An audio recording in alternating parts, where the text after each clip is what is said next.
পিঠ ঠেকে যাওয়া অবস্থায় চলে আসে, আর ঠিক এই পয়েন্ট থেকেই গল্পটা একটা সিরিয়াস মোড় নেয়।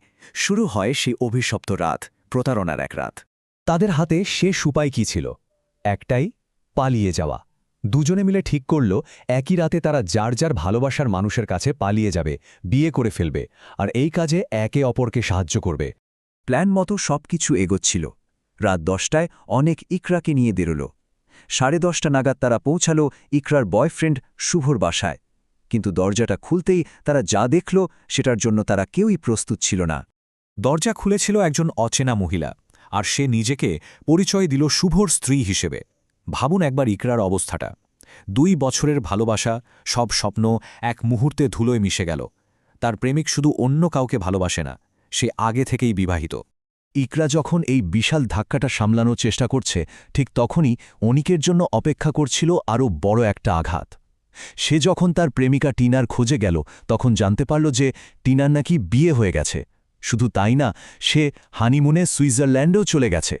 একটাই রাত আর দুটো ভয়ঙ্কর প্রতারণা। যে দুজন মানুষ তাদের ভালোবাসার জন্য পরিবার ছাড়তে চলেছিল, তারাই জানতে পারল যে তাদের ভালোবাসার মানুষগুলোই তাদের সবচেয়ে বড় বিশ্বাসঘাতকতাটা করেছে।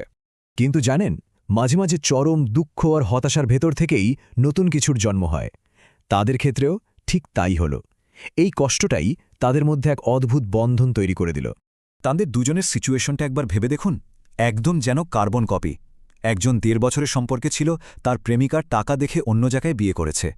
আরেকজন 2 বছরের সম্পর্কে, আর তার প্রেমিক আগে থেকেই বিবাহিত। দুজনেই প্রতারিত, দুজনেরই মন ভেঙে চুরমার, আর সবটা হয়েছে একই রাতে। এই অদ্ভুত মিলটাই তাদের একে অপরকে এমনভাবে বুঝতে সাহায্য করল যা আর কেউ পারত না। তো এমন একটা পরিস্থিতিতে মানুষ কি করে? ভেঙে পড়ে, তাই না? কিন্তু তারা দুজন যেন এই ভাঙনের মধ্যেই একে অপরকে খুঁজে পেল। একটা অদ্ভুত শান্তি, একটা একাত্মতা।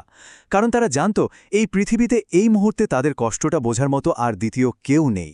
আর গল্পটা ঠিক এখানেই তার শেষ পরিণতির দিকে এগিয়ে যায়, যেখানে নিয়তি তার শেষ চালটা চালে আর তাদের জীবনকে একটা নতুন দিকে ঘুরিয়ে দেয়। আচ্ছা, ভাগ্য বা নিয়তি বলতে আমরা কি বুঝি? এমন কিছু যা আমাদের কন্ট্রোলের বাইরে, তাই না?